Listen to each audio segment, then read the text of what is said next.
第二个就是你们所期待的或者是比较期望的一个恋爱环境是什么样的？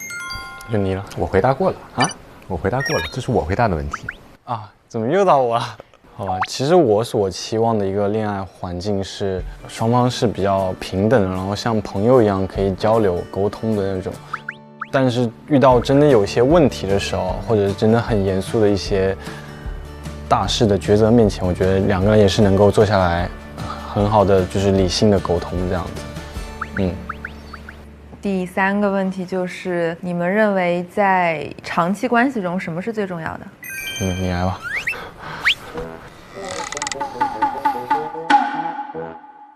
那我也想回答一下。你先。太棒了。我觉得长期关系中非常重要的一个点，还是相互信任。我觉得信任关系是在一段关系中非常重要的事情。然后，长期关系其实两个人就需要很默契。还有就是可能第三点就是最重要的目标，我们有一个共同的目标，而且我们共同的向着这个目标进行努力。我觉得这3点是非常重要的。OK， 那其实刚刚回看到我们晚宴那个问答的部分，就是对于我们男生来说，其实很多问题也问得很现实，也问得特别到点上。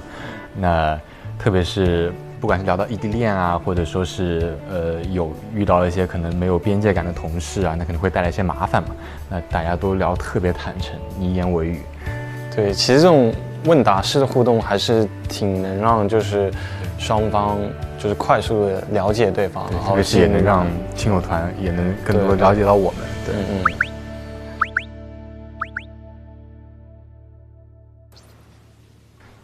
你觉得怎么来修补一个比较破碎的关系呢？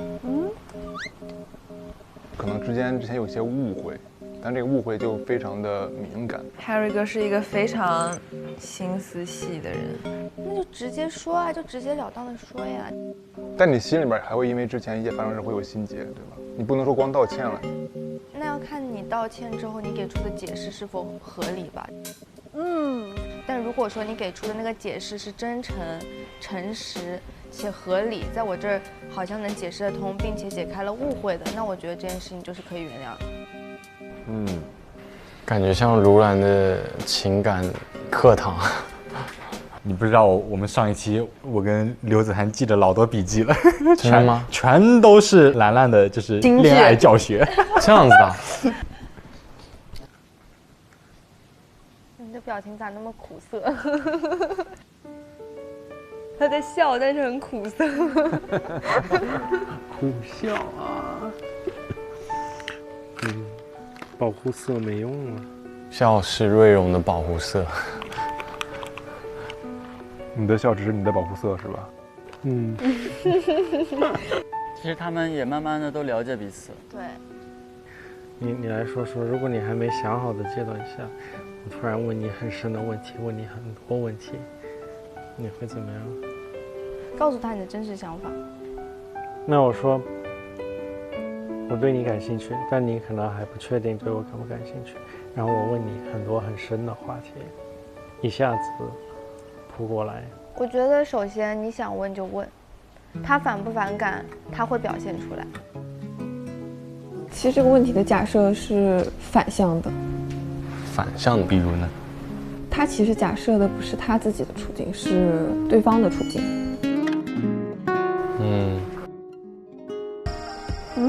什么？小火车吗？对，小火车，小火车又来了。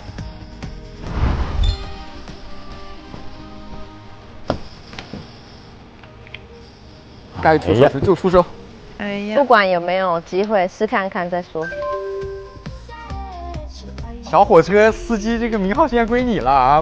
小火车司机，我顶多是个乘客。你们在房间一天天干嘛？又做俯卧撑，又打羽毛球的。你的来了来了呀，宇航呀呀，宇航。怎么？我当时真的很意外。怎么？哇！你当时知道是谁开的吗？你心里会有，我大概心里知道，但是我不知道那天我会坐小火车这样。所以你心里是知道谁会来开的？大概是会知道，我怎么会不知道谁？啊，你知道是谁？哎，他知道。一样的紧张。会有压力吗？感觉当时会有的。完了完了。你走的好工整啊！因为紧张嘛。对啊，那天好像没有人注意到，对吧？他应该拿的挺晚的。我其实也有一个很小的疑问，就你觉得你今天的座位是遵从你的内心选择的？是遵从我的选择。后面你坐下的时候，确实有一点点小小的波动。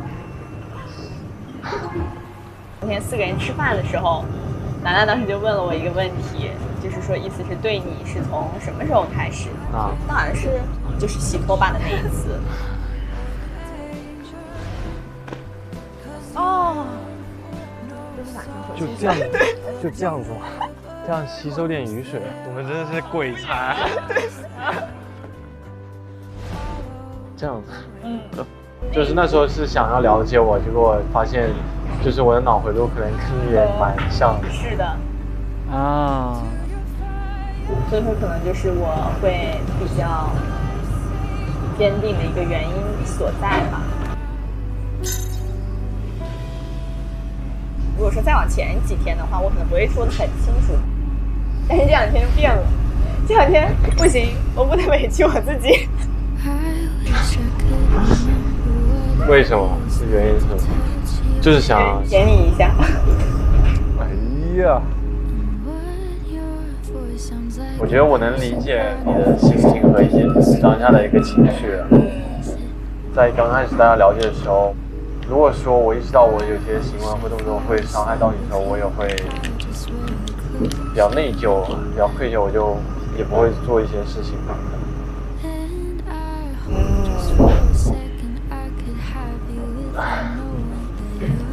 就是我不太喜欢主动伤害别人，哪怕是我意外的连带的伤害，我也不想。